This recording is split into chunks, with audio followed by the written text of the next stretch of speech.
Assalamualaikum warahmatullahi wabarakatuh. Baiklah, di sini saya akan menjelaskan tentang metode secant. Pertama, kita akan mengetahui tentang pengertian metode secant.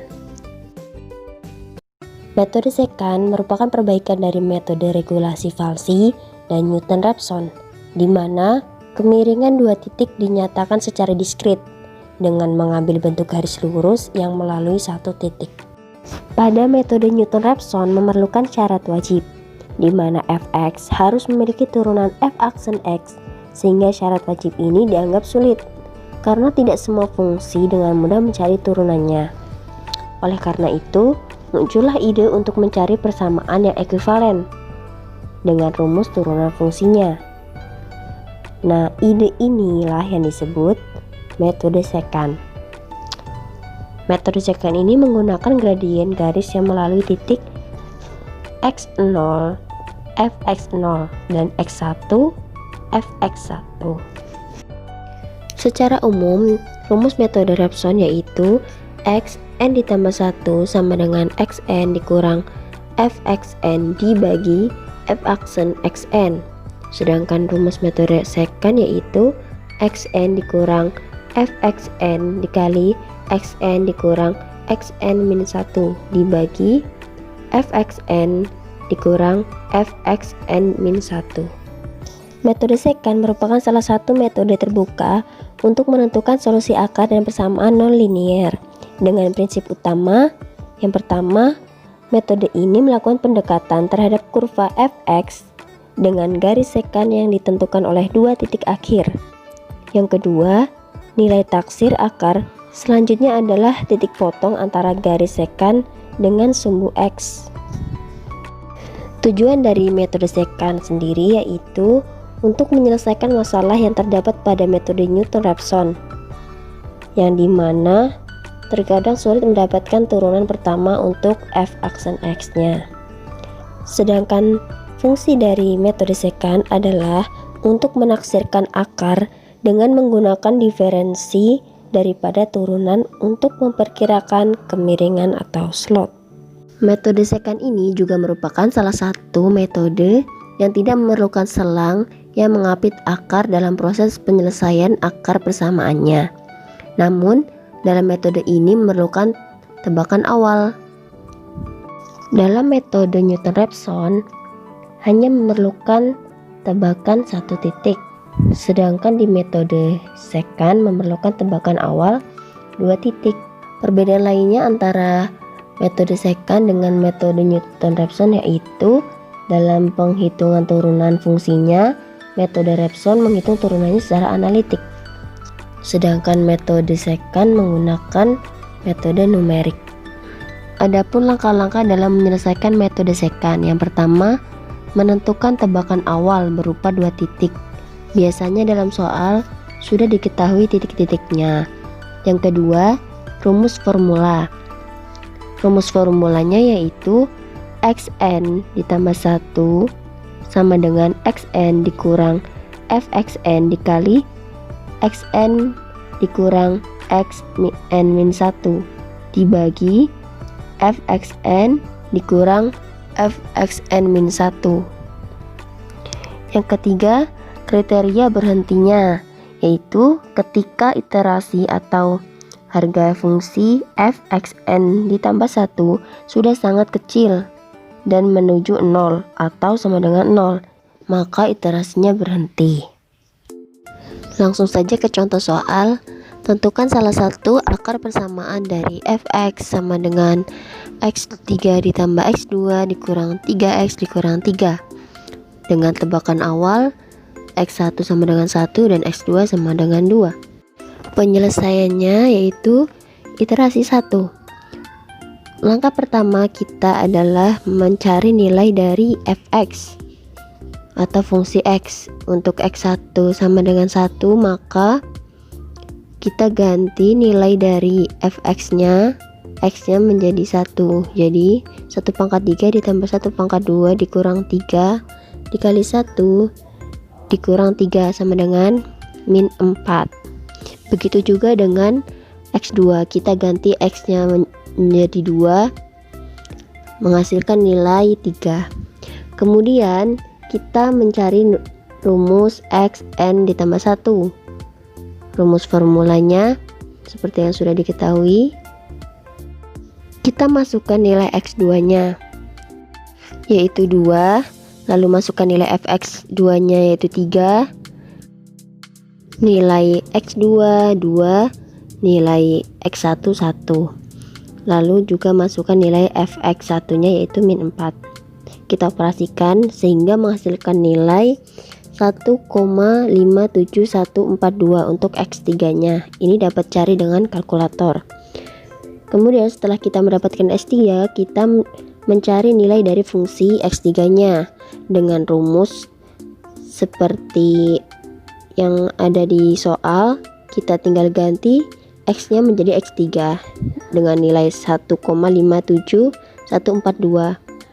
Kita masukkan, kemudian kita akan mendapatkan nilai yaitu min 1,36449.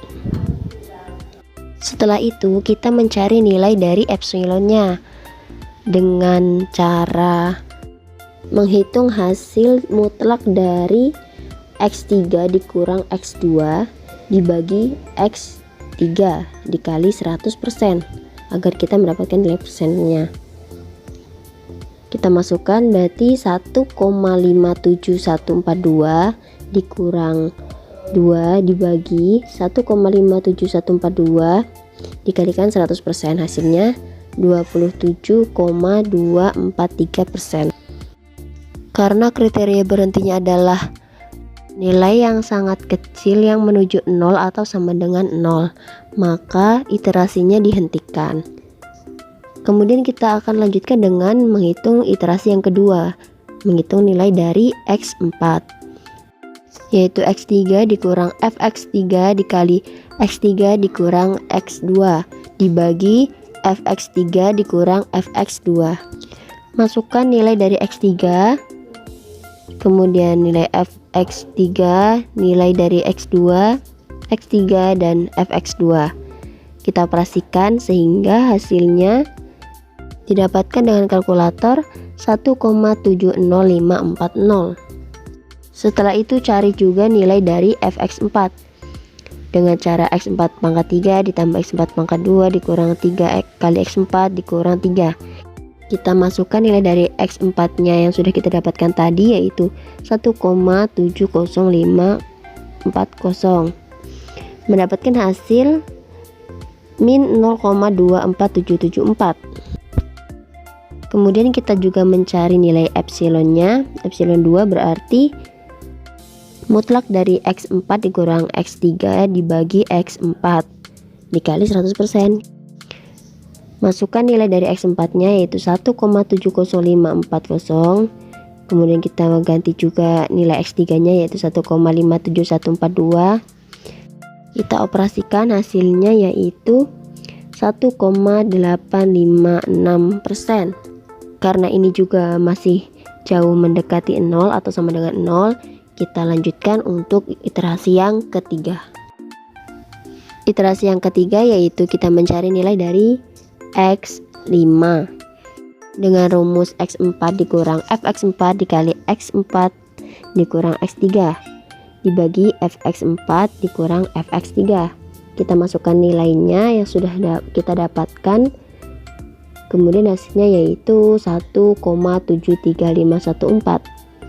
Setelah itu kita juga harus mencari nilai fx5 nya dengan rumus yang sama, yaitu x5 pangkat 3 ditambah x5 pangkat 2 dikurang 3 kali x5 dikurang 3. Kita masukkan nilai x5 nya yaitu 1,73514, lalu didapatkan hasil 0,02925. Setelah itu kita mencari juga epsilon ketiganya, sama dengan nilai mutlak dari x5 dikurang x4 dibagi x5 dikali 100%. Kita masukkan nilai x5 nya, masukkan nilai x4 nya, didapatkan hasil 1,714%. Karena ini juga belum mendekati 0, kita lanjutkan ke iterasi yang keempat. Iterasi keempat ini kita lanjutkan untuk mencari nilai x6 nya dengan rumus x5 dikurang fx5 dikali x5 dikurang x4 dibagi fx5 dikurang fx4. Kita masukkan nilai x dan fx yang sudah kita dapatkan, kemudian kita dapatkan hasil 1,73200. x6 sudah ketemu, kita mencari lagi nilai dari fungsi x6 nya, yaitu x6 pangkat 3 ditambah x6 pangkat 2 dikurang 3 kali x6 dikurang 3. x6 nya yaitu 1,73200, maka kita mendapatkan hasil min 0,00051. Setelah itu mencari epsilonnya, mutlak dari x6 atau x yang baru didapatkan dikurang x yang sebelumnya dibagi x yang baru dikali 100%, dapatkan hasil 0,181%. Ini juga masih jauh mendekati 0. Kita lanjutkan ke iterasi yang kelima. Iterasi kelima ini kita mencari nilai dari x7 dengan rumus x6 dikurang fx6 dikurang x6 dikurang x5 dibagi fx6 dikurang fx5. Kita masukkan dari nilai x6, fx6, x5 dan fx5 yang sudah kita dapatkan. Kemudian dapatlah 1,73205. Lanjut untuk mencari nilai fungsi x7, yaitu x7 pangkat 3 ditambah x7 pangkat 2 dikurang 3 dikali x7 dikurang 3. Karena x7 nya itu 1,73205, maka kita dapatkan hasil 0,00000. Saya di sini mengambil 5 digit di belakang koma.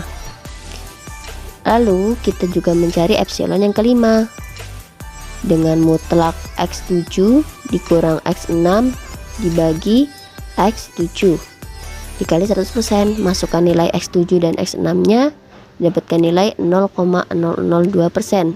Ini sudah mendekati 0 atau nilai yang sangat kecil mendekati 0. Sehingga penyelesaiannya cukup sampai di sini iterasinya. Didapatkanlah hasil solusi akar persamaannya, yaitu x7 sama dengan 1,73205 dengan epsilon 5 sama dengan 0,002%. Baiklah, cukup sekian penjelasan dari saya. Apabila ada kesalahan atau kekurangan, saya mohon maaf. Terima kasih. Wassalamualaikum warahmatullahi wabarakatuh.